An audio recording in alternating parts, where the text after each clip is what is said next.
Good evening, everyone, and thank you for joining the Individualized Education Program, IEP, and 504 Plans program. My name is Michael Morrier, and I'm the Program Committee Chair for the Atlanta Autism Consortium Board of Directors. The Atlanta Autism Consortium is a nonprofit organization dedicated to creating collaboration and conversations throughout the Metro Atlanta autism community and beyond. Throughout the year, we host free programs just like this one on a wide range of topics. The entire AAC Board of Directors are so glad you've joined us tonight. Before we start, just a few brief housekeeping notes. I want to thank the Cottage School for allowing us to use their space tonight for the in-person portion of the program. I also want to welcome everyone who is on Zoom. This hybrid event is allowing us to reach more families and support more autistic individuals than if we did one format or the other. The entire board appreciates everyone's attendance. Tonight, after the program, we will email contact information for our panelists, as well as any information they provide to share. We'll also use the email address that you used to register so that we can contact you, you can contact them directly. We will be recording this session, so in the next couple of weeks, be on the lookout through our social media for when it's available. And if you have to jump off early, which I know some people do due to caregiving responsibilities, send in any questions you have. We will get them answered and you can view them on the recording. For those joining through Zoom, please have your questions in the chat and I'll be monitoring them and asking them throughout the program so that every question will get answered. Tonight, we are joined by two of the AAC board members, Dr. Lily Huddleston and Dr. Cornell Gershby. Sorry, I always say her name wrong. Gershby, two experts in this area, and I will let them introduce themselves because they are have such impressive backgrounds. I don't want to mess it up. Well, so now on, go ahead. Welcome. Yay! Thank you guys for being on and for attending in person. We're super excited to be here. I'm Cornell Grisby, school psychologist and a family support services provider. Hi, everyone. I'm Dr. Lily Huddleston, and I'm a psychologist in private practice. I also work in school settings, and I've been working with the community for many years as a faculty member at Emory and at Georgia State. And I'm so excited that you are here today and that you are here today online. Yes. Okay, more about Lily.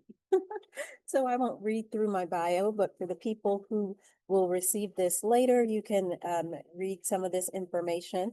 The key takeaway is that I've been working in education for over 20 years and have really spent a lot of time making sure that I'm able to connect with families and serve families across the state of Georgia, and look forward to speaking with you more. And similar to Lily, I also have this information for you guys for later, but one of the biggest things I want to highlight in my slide here is that I work with adults who have aged out of school. And so a lot of our families who may be receiving special education services while they're in school are kind of concerned about what the transition is like once their child ages out. And so that is where I have gone to specialize. I also work in schools as well. But it's been really great to have that experience and be able to support families as their child transitions out of school and into adulthood. Okay, so I'm just going to give you a little overview of what we'll talk about this evening. You already know the topic is about IEPs, individualized education plans. And so you'll hear a little bit about the definition, process for getting IEPs, examples, and then we'll do the same with 504 plans.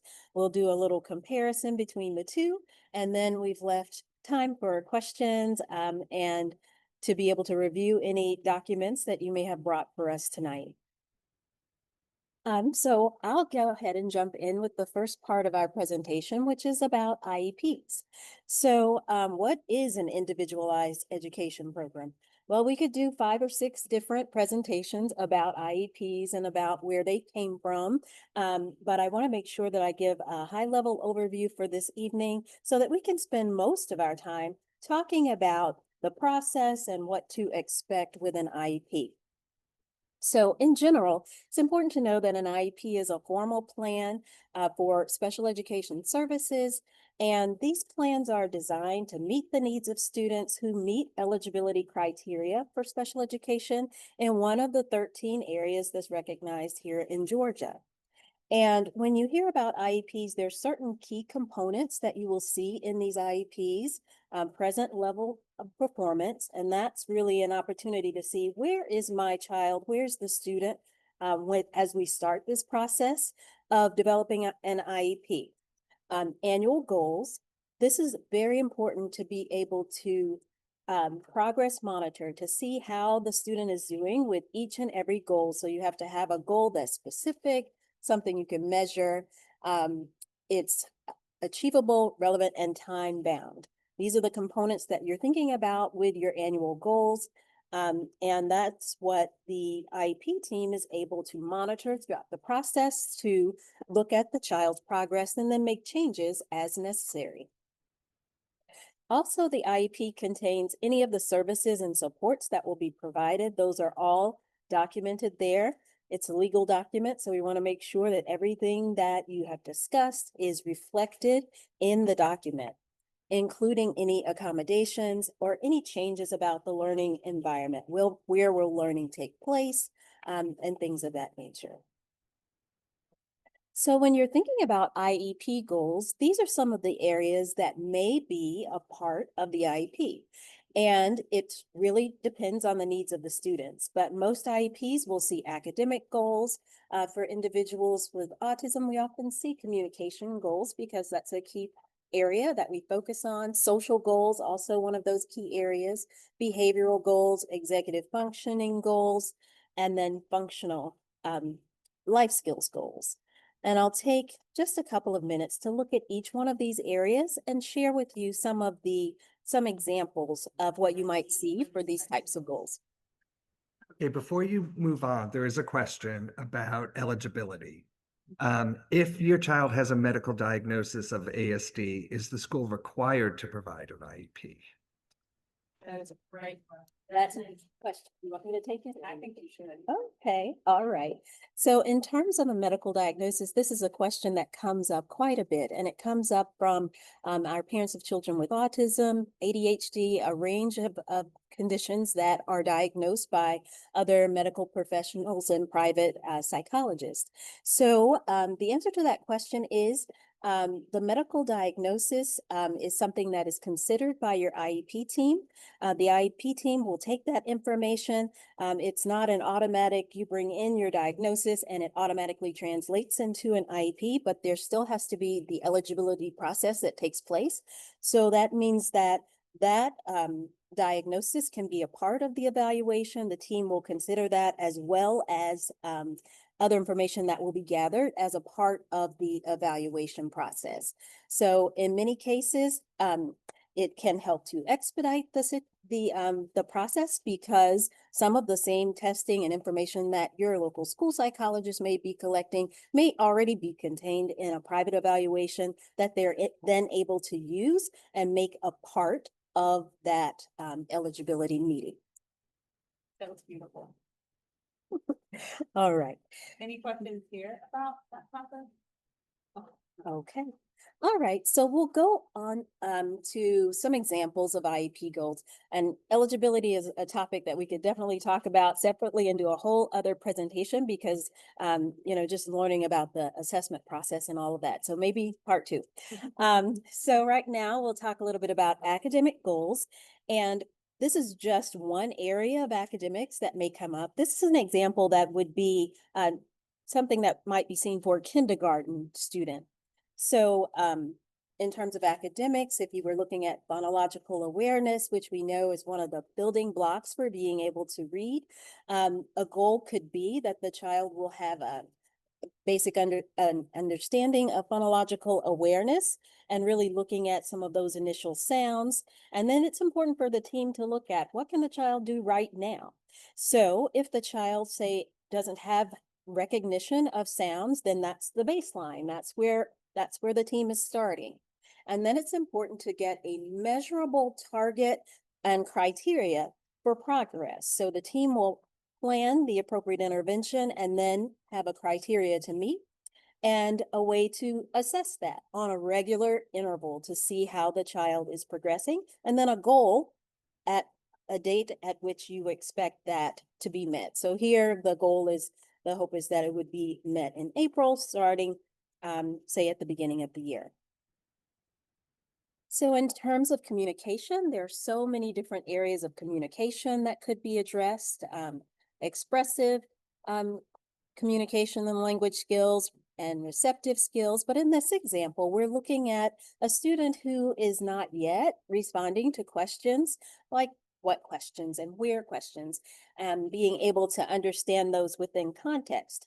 So an example could be, if the child is not currently responding to questions, looking at a criteria of saying we want to build the child's skills until they get to the point where they're able to do that with 80% of the opportunities for 3 consecutive weeks. So that's an example of how specific you want your targets to be and how specific you want your goals to be. We don't want a broad goal like, we want the child to be able to answer what questions and then sort of move from there. But we want something that is quite measurable and time bound. So here, the example is that the teacher will conduct regular probes, asking the child the questions in the classroom with a goal of completing that by December. So social goals is a key area that we look for with our children and adults with autism. We're looking at building those social connections.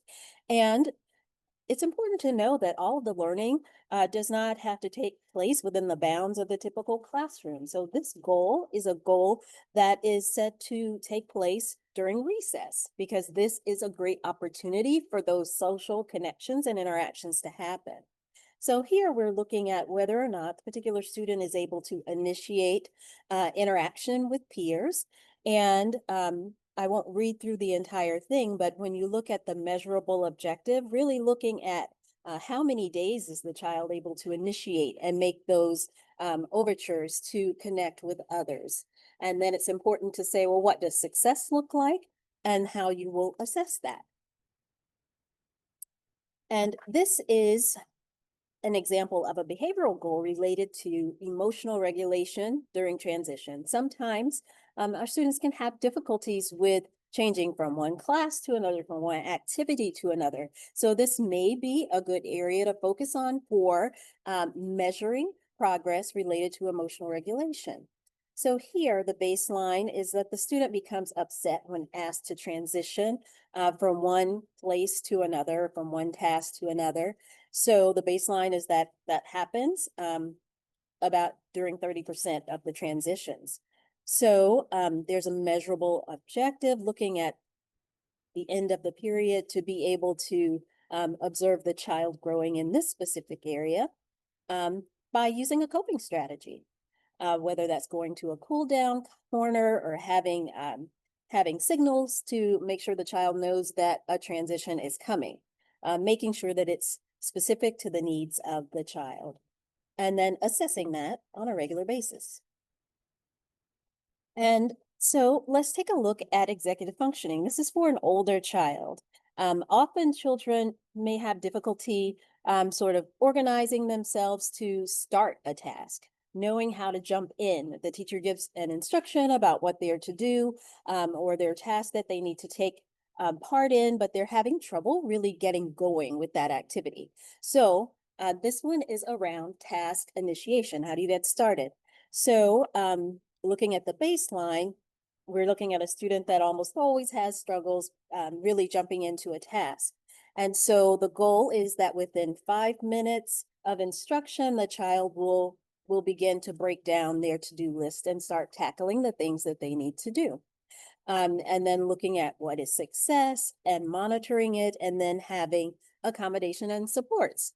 So for the accommodations, really looking at putting some rules and structure in place so that the student can learn to monitor their behavior and to initiate those tasks over time. And in terms of functional and life skills, this is an area that we want to make sure we do not forget, because we are focused on making sure that children are ready for both the school and the community.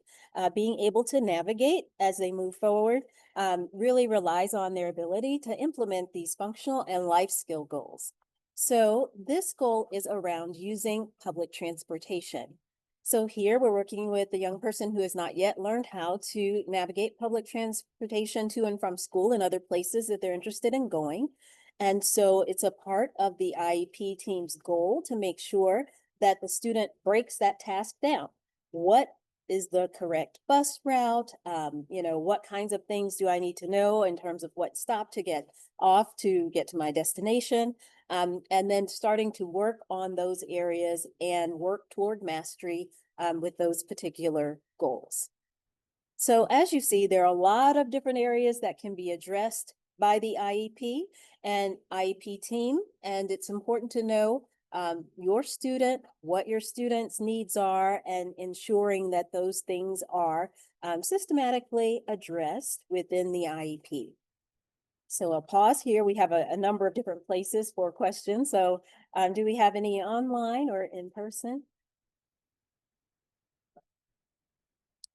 Okay. Oh, sure. Okay. Oh, yes, absolutely. We will have a copy sent out. I think we typically send it out to everyone who registered. And if you didn't, we'll get your email address and make sure you get it. Okay, we can send it to you personally. Okay, thank you. Okay. All right, so I'm gonna bring up my colleague. Lily, just being fabulous as always. We thank you for being here and that very detailed description of an IEP. And so it's nice to go with IEPs first and understanding how those will operate in the school system, because a 504 is like the little sister in a way of an IEP. And so when we think about what a 504 plan is, it's really an opportunity to provide accommodations for a student who has the capacity to do the work, but there may be some environmental factors or some other situations that are happening that we want to modify so that they can be their best self and they can accomplish all of the things that we want to see happening in the school setting.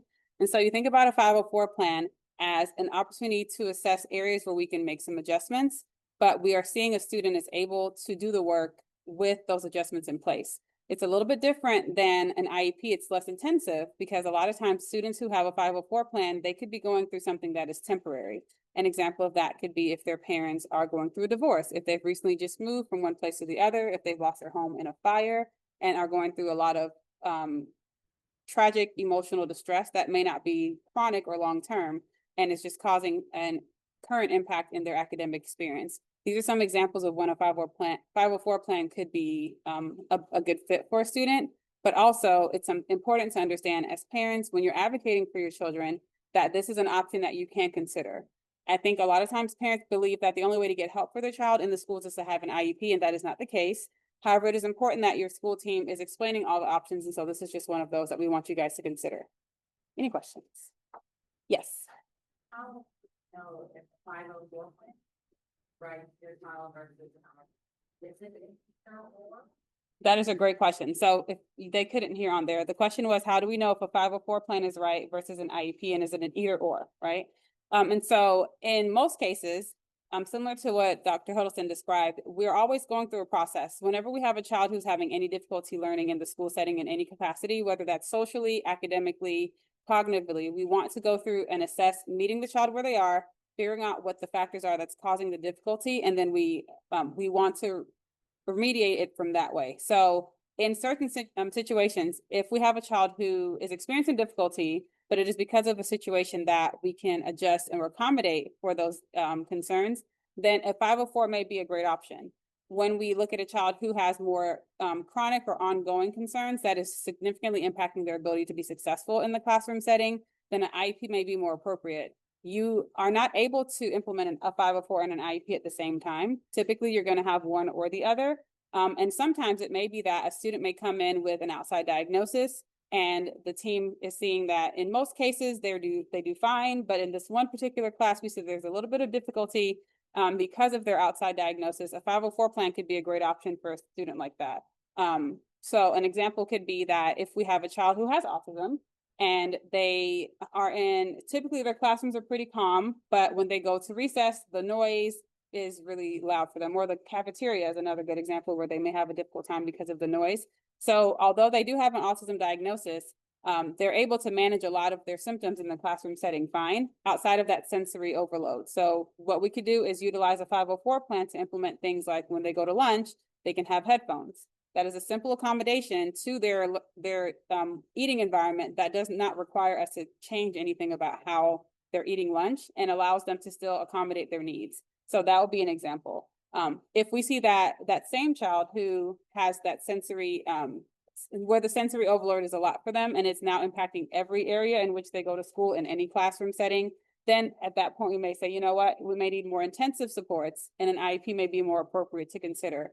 But in either path that you go, whether it's a 504 plan or an IEP, you're going to answer certain questions. We're just not picking one and going with it, because a lot of times we want to give our children the benefit of the doubt to say that they have some strengths and weaknesses, and we're going to make sure that they manage those weaknesses with their strengths. Does that answer your question? Okay. Any other questions? Okay. Okay, perfect.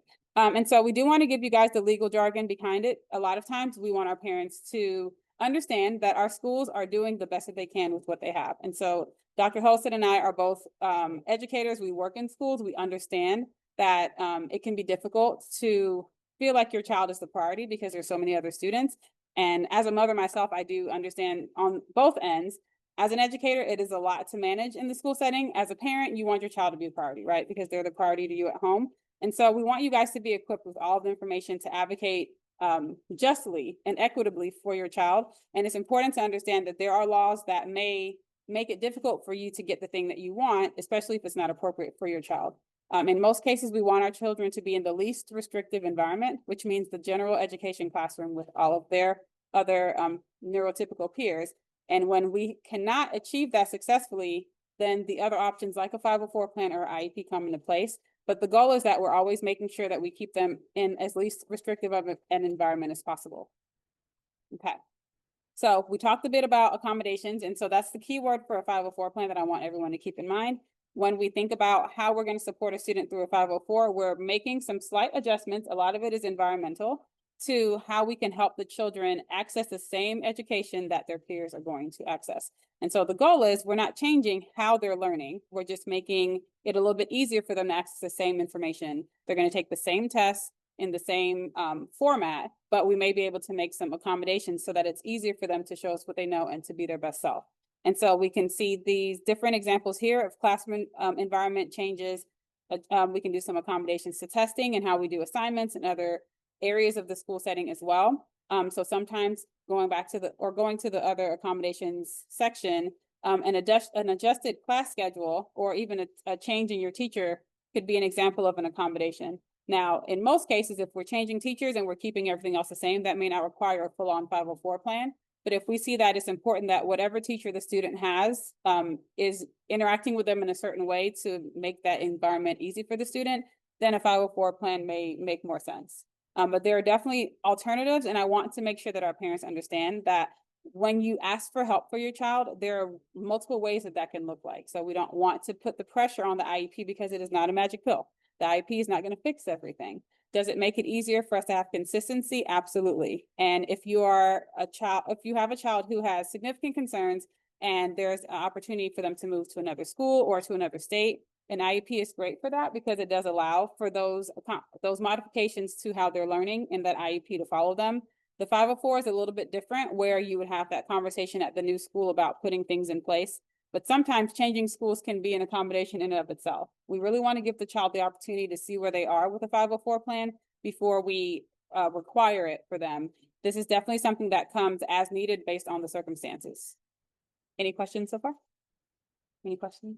Okay. So I wanted to give some common areas that a 504 plan would be good to consider. And interestingly enough, it's very similar to all the areas that you consider for an IEP. So I think to your question earlier, that's why sometimes parents can get a bit confused, because there is a stigma, I want to say, in society where if you have a certain diagnosis, you automatically get an IEP. It's like lumped together. It may be a bit of a controversial topic or comment to say, but I want to put it out there. And as a school psychologist who has also worked in private practice, and I've seen it on both sides, prescribing an IEP is not going to result in an IEP. And that may be heartbreaking for some and disappointing for others, but I want to make sure that we are being very realistic about what we're asking so that you guys can advocate accurately for your children. And so in cases where you may go to a private psychologist, or even if your child is seeing a therapist and they give them a diagnosis of anxiety, for example, that will fall under mental health conditions. So if you're managing their anxiety or their anxious symptoms in therapy and your child is doing well with that, and we notice that maybe when they come to school, they're more anxious in the morning, but it kind of weans off after they get into the school day. There are things that we can do to accommodate that, maybe having them start with going to see a specific teacher, doing a check-in, check-out method, and that teacher can give them positive affirmations before they start their day. If it intensifies to where it's making it hard for the student to want to enter the classroom, but once they have certain accommodations in place, like maybe a certain classmate comes and gets them at the door, things like that, then those things would fall probably more likely under a 504 plan. And the main thing to consider is when those things are put in place, the student is able to achieve on grade level. And so if we're able to achieve on grade level outside of some of the other concerns that, or the behaviors that may come up, then we're looking at a 504 plan as being a more viable option for a child who is experiencing those concerns. Any questions? Okay, so I wanted to make sure you guys had this list here because I do think it's important to remember that there is no diagnosis that is automatically associated with a 504 plan or an IEP. And oftentimes, even with a child having a diagnosis, if parents are doing a great job with outside services and that's really supporting the students, then we may see that they don't even need any supports at all in the school setting. So there was a question earlier about if you have an outside diagnosis of ASD, do you automatically get an IEP? And so when we're in eligibility meetings or even in referral meetings, a lot of times I like to tell my parents that if your child is here at school and they are doing well, they're on grade level, they're making healthy relationships with their peers, they have healthy interpersonal relationships with their staff and with the teachers, then having a diagnosis does not equate to us changing how they learn. Again, the goal is a least restrictive environment. So we want our students to be around all of their other peers as much as possible. And so if we're able to manage those symptoms without having to put a 504 or IEP in place, that is ideally the goal. If your student needs that, if your child needs that to be successful, then of course it is the responsibility of the team to advocate for them on the school level. It is your responsibility as a parent to advocate for them on the home level to make sure that they're getting what they need. Any questions? Okay. That's great. You So, wanna go? okay. So, based on, you said like helping at the home level, how can families help reinforce IEP goals or 504 plan accommodations at home and in the community? Oh, that's a lovely question. And so I love a good partnership, right? Because a lot of times, especially when we're talking about children who are on the spectrum and have a need for repetition and they like that routine, when we're looking at IEP goals, it's important that parents understand what's in the IEP. And if we're looking at a 504 plan, also what's written in the plan, because sometimes there are behavioral strategies that are being used in either of those options that can be reinforced at home as well. And so I think the biggest thing is to know what the IEP actually says, know what the 504 plan actually says. And it's great that we're on this slide because we're going through how to write an IEP. I'm sorry, how to write a 504 plan. But similar to that, when you're going to these meetings, I've seen it often where parents get handed the big packet and it has so much information. And honestly, the system we use in Georgia is not very cute, so the text is just jumbled in a box. And it may not be as reader friendly. And so I would definitely say, as far as advocating for how to implement that, you could ask your special education coordinator, your case manager for your student or your child, could you just bullet point some of the main goals that I can implement at home? You can definitely ask that question. I think they'll be flattered to know that you want to implement it at home because it's showing that partnership really helps motivate teachers to continue to do the hard work that they do every single day for your child. And so that's a great way. And also encouraging in those IEP meetings that you speak up and say, well, can we please encourage or include some goals that can translate over into the home setting? I think sometimes parents may not be aware that they can ask for that. And I think the school team wants to be able to have those skills transfer over, especially if we have a child with more severe autism and we're looking at life skills and daily living skills. They're going to need that for the rest of their life. So it's important that they understand how to function at school and they are able to be successful, but we want to also plan for lifelong success. And so in those cases, I think when it comes to advocating for home, you want to definitely make sure that anything that you can see transferring at home, as far as like if we're doing homework, if we're putting our child in the school setting, if they're sitting in a certain space in the classroom with very little distraction when we're doing homework at home, replicate the same thing. We're doing a clean table space, away from windows, away from TVs with little distractions, and we can replicate a lot of those goals at home as well. Could you ask them if that answers their question? Yes? Okay, wonderful. Any other questions before we get into this one, Michael? Guys?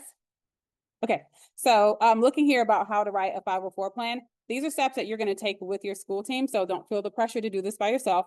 I do like parents to be educated because a lot of times if you're passive, then you may not get what you want, right? And we want to make sure that we're all contributing equally because at the end of the day, you are the expert in your child. No one should take that right away from you.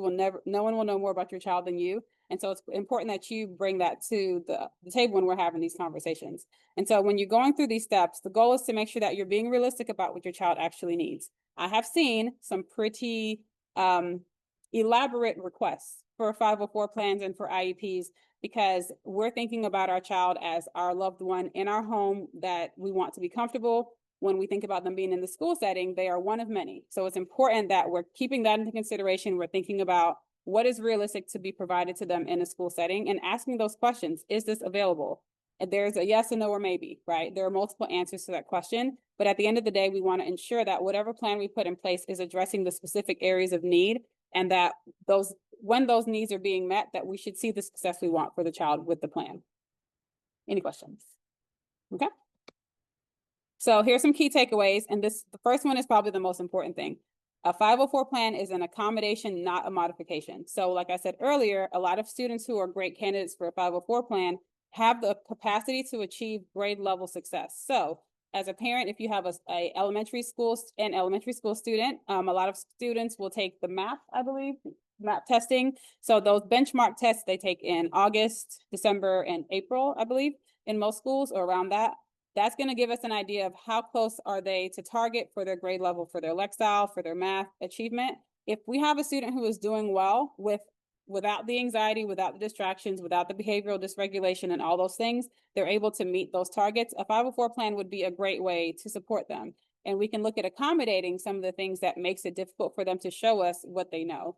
When we look at an IEP plan, typically we are modifying instruction because what we're seeing is that an IEP is required for a student who is unable to learn the information as it is presented to other students their same age without those modifications. And so if we see that the child does not need modified instruction, we want to look at possibly looking at a 504 plan for those accommodations. Because this is not a legal document in the same sense as an IEP, 504 plans can change based on the school district and where you are. So if you move to another school district, if you move out of state, it may be that you have to revisit this conversation and there may be some different factors to consider. So that is something that we do want parents to know. It is important to keep record of your 504 plan because you want to take it wherever you go with your child. The information in there can be applied in different ways, regardless of the setting that student is in. The legislation behind the 504 plan is not at the same level as an IEP. And so again, if your child is requiring significant modifications to how they learn in order to be successful, for example, being in a self-contained classroom because of severe behaviors, or being on a modified school schedule because of different concerns that they have, then we want to make sure that we keep that in mind. But for a 504 plan, the goal is that we're documenting things that will support the student that school year, and that is going to be revisited on a regular basis. And at any point, you can call and have a meeting to discuss the 504 plan, just like with your IEP plans for your students. But it is something that we want to make sure parents are aware when it comes to the legal backing for a 504 plan. Any questions? Okay. Okay, we're switching. All right. So we've talked a little bit about IEPs, we've talked a little bit about 504 plans, and we prepared this chart just to help clarify the differences between the two again, because it can be confusing for parents as they're going through this process. And you see, they all have the same 4 key features. They have an eligibility criteria. They provide services, accommodations, modifications in some cases. They have some type of legal protection or foundation, and it's important you have to review them annually. So in terms of the 504 plan, we're looking at a disability that substantially limits one or more major life activities. So here, many different people who read this interpret it in different ways. So it's a little bit different from the IEP in that respect, because you are looking at what those limitations are for your particular student. And in terms of the IEP, we are looking at a disability that affects their educational performance and requires special education services. And the key part here is specialized instruction. So my colleague did a wonderful job of talking about how the instruction is going to be different from perhaps what their peers are, whether it's the pace that they're learning or the actual content that they are learning could be different. So if you can imagine stairs leading to a specific place, that's your 504. It's leading to, you know, where the student's grade level performance is. So it's stairs getting there, but it doesn't change where they're going. But sometimes with an IEP, you're looking at changing that goal. So they may not be going to the same floor in that same school year. So it's important to be aware of that difference. So in terms of services or accommodations, you're looking at the accommodations on the 504 side, specialized instruction, which may also come with some related services, such as occupational therapy, speech therapy, things of that nature. So I have been in situations where children have a 504 plan and parents are asking, I also want OT. So OT is typically not something that you're going to see as a related service with a 504 plan. You're looking more at services that accompany the IEP. And then legal protections, you're going to see more legal protections in terms of an IEP, looking at the mandates for free and appropriate public education and the least restrictive environment. And then the review requirements. In both cases, the IEP team can come together more frequently, the 504 team can come together more frequently, but we are generally looking at an annual review for both of those. But know that as a parent, you are a key member of those teams. And if there are changes, if there are things that you want to discuss, new information to bring to bear, you can also meet more frequently than that annual meeting. And for the IEP, typically we're looking at reevaluation every 3 years, or at least review to determine whether or not additional testing is needed and would be helpful for the student. There's one question. Do you need an IEP to be in a team talk class?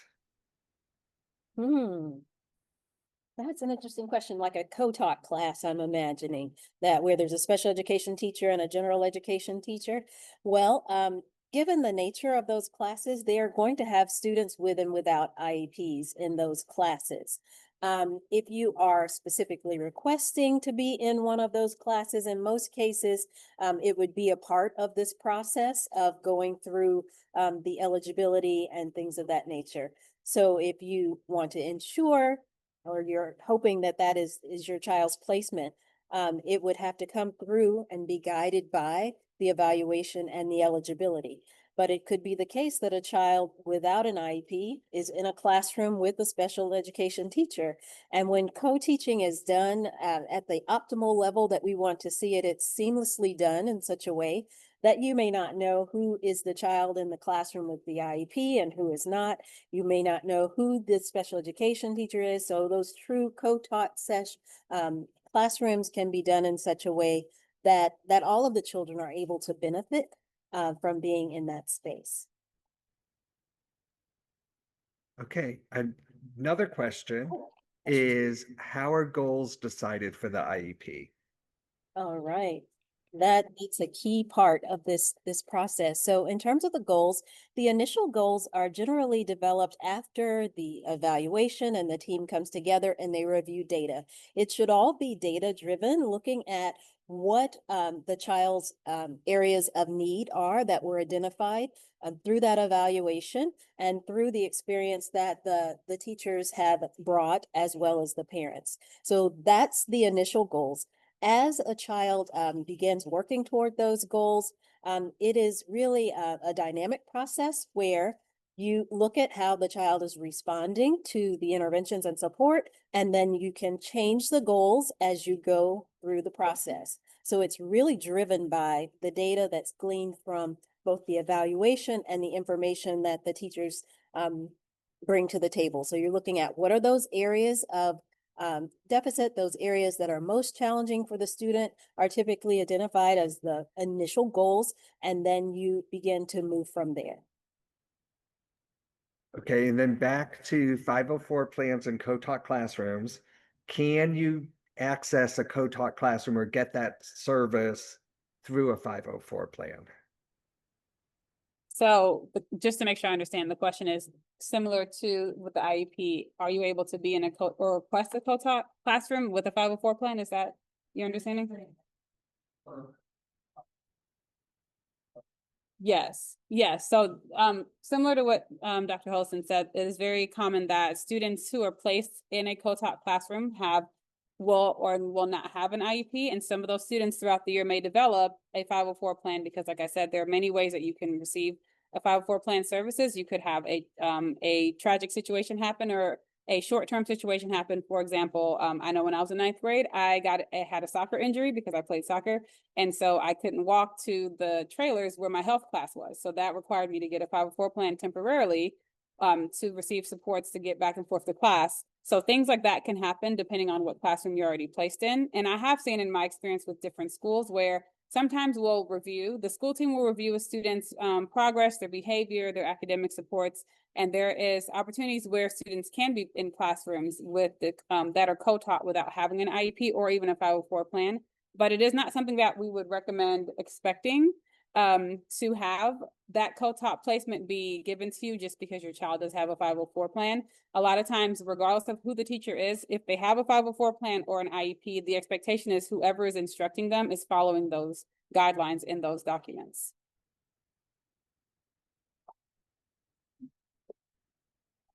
All right, great job. That's an important question. Definitely an important question that people have about can they request a certain placement? And I see that even with children who do not have an identified disability. You know, schools at the end of the year take all kinds of factors under consideration, from which students work well together. All of these factors come together to come up with placement. So often this may informally be a part of the process, but it's typically not something that, based on a request, is guaranteed. Yes. Whether 504, let's say it's filed for 5 members still, they want to occupational therapist or other goals. What if the school doesn't have an occupational therapist? What happens? What are they, if it's a legal aspect, is there a time that they have to comply with, or if they don't have an occupational therapist, out of their control?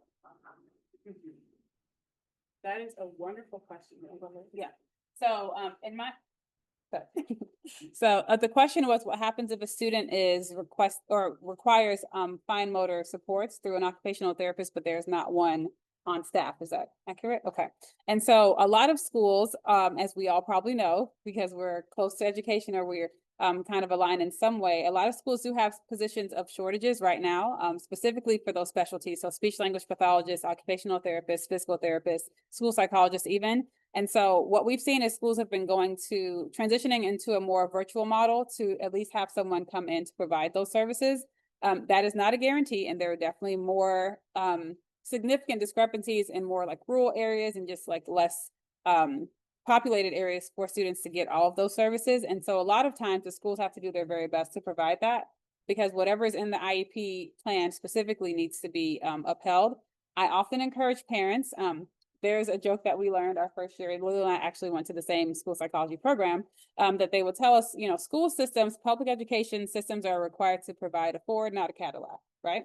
And so if your child requires, or if you would just prefer for your child to have Cadillac services, then I encourage parents to, I would recommend, because we can't require, I'd recommend parents to also seek out private services if they have that, because we don't want children to not have services that they can get waiting for the schools, knowing that just the current state of education. We just have to be realistic about that. And that kind of goes back to being empathetic with the fact that a lot of times they're doing the best they can with what they have.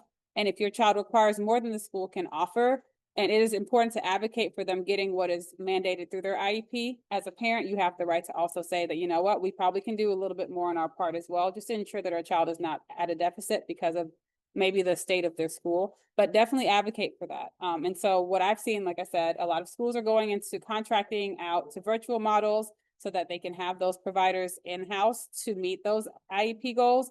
That will alter the quality of services in some cases, especially if you have a child on the spectrum who does not do well sitting in front of a camera for virtual services. And so we can't mandate that it's an in-person provider at this point, from what I've seen, because a lot of schools have had to move to that model. But the goal is that if there are needs in the IEP that are being mandated, then those have to be filled. Any other? Okay. All right, you all have done a great job with giving us questions and scenarios, but I did include a few just for us to have some talking points. So here, summarizing briefly, strengths and challenges of two students. One student, Alex, is 8 years old, excels in math and science, but has some difficulty with social interactions and sensory sensitivities. And these challenges, Alex's challenges, really relate to those sensory needs and kind of limits his participation in different things in the classroom. And the second profile here is Jamie, who's a 9-year-old child with autism. Both of these individuals have autism, and has difficulties with both academic and functional areas and needs help across a number of academic areas as well as with communication. So this student also has some adaptive skills areas that need to have support as well. So just looking at these profiles, what would you imagine Alex might have in place in terms of support plan between IEP and 504? And Michael can tell us if anyone online is answering too. You can put IEP or 504 in the chat for Alex.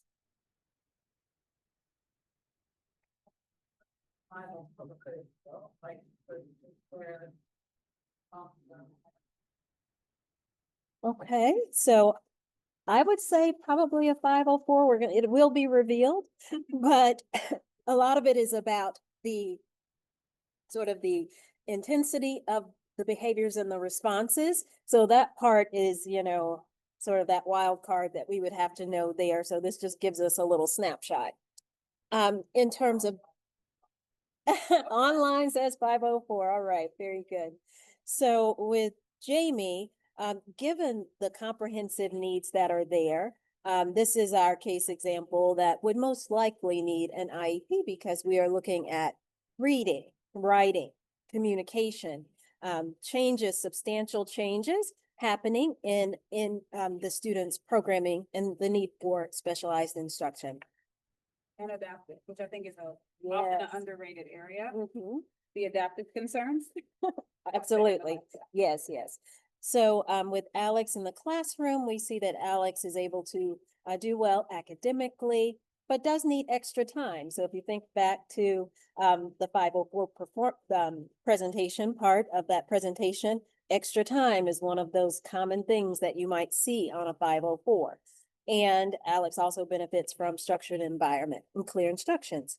In terms of Jamie, Jamie really is having difficulty with reading comprehension, written expression, and really needs to have that specialized instruction and assistive technology to support learning. So here is a look at sample 504 plans and IEP services for these students.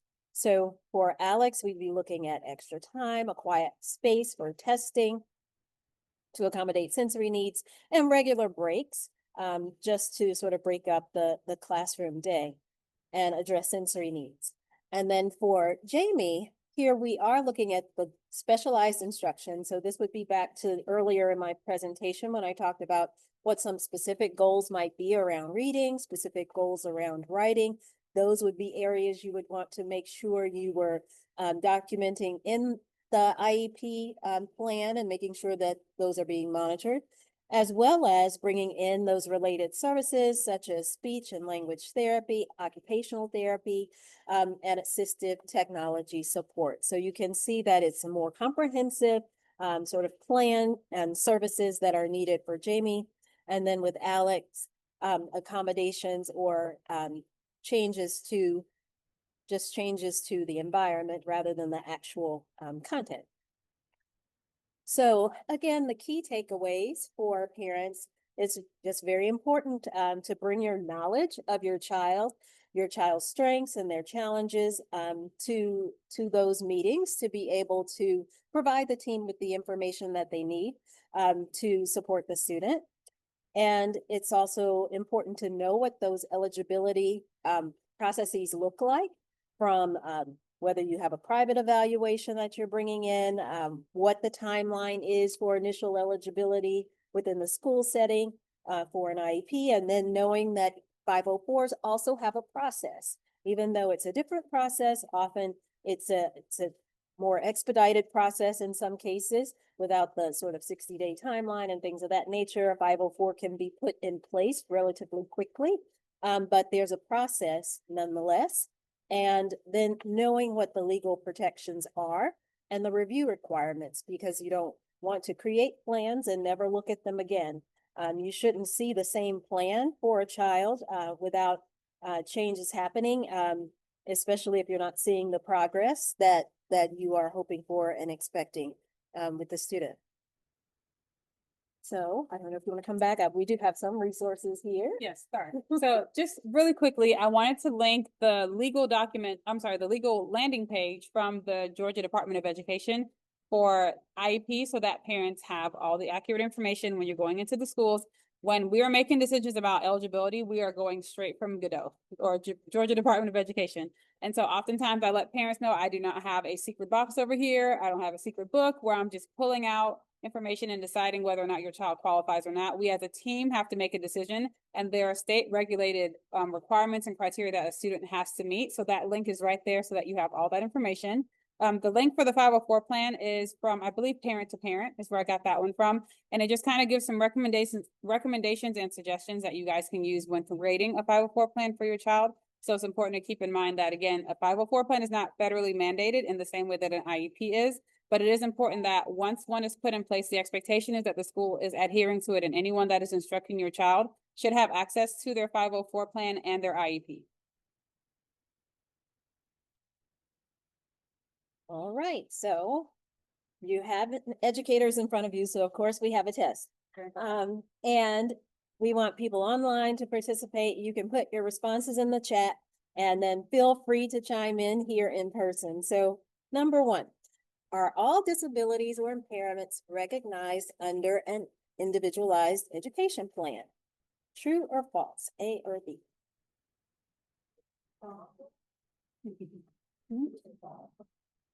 Okay. And what are we saying online? Okay, everybody's cooking dinner. What'd you say you got? False? One false response? Yeah, I see it popping up. Oh, okay. They're like, okay, good. All right. Oh, and that is the answer is false. That is true. The answer is false. Right. It is false. Okay. All right. What is not an example of an accommodation under a 504 plan? A, extended time to take tests. B, implementation of visual aids. C, reducing the academic expectations for an assignment or test. All right. Got confident C's here. Okay, very good. That's correct. And I would like to say as a caveat, it is important. It's important to make sure that when we're putting either an IEP or a 504 plan in place, that we want the students to recognize too that we're not making school easier for you. We are making school more accessible for you. And so as a parent, we want to push that as well. And so I think going back to that great question we had earlier about how to support the IEP goals at home, the expectation should be that you're getting extra help so that you can catch up, you can close your own gap, and you're competing with yourself, right? And so if we let students know that they are part of that process, and this goal is really to help them improve, we will hopefully reduce that chance of them starting to get down on themselves and internalizing the idea that I'm not very intelligent and I can't do what other kids can do. you're going to be able to do what you can do in your own way. And that is the expectation you want them to have. And the last question, what is unique to an IEP that a 504 plan typically does not include? A, student must have a disability or impairment. B, must include measurable goals and frequently monitored progress. C, it's free.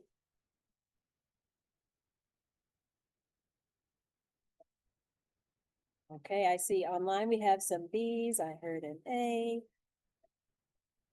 Okay.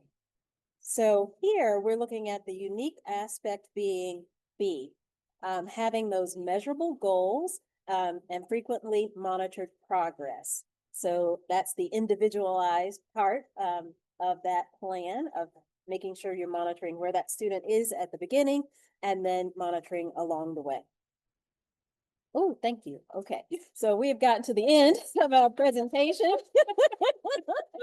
You thought there was another one? I did.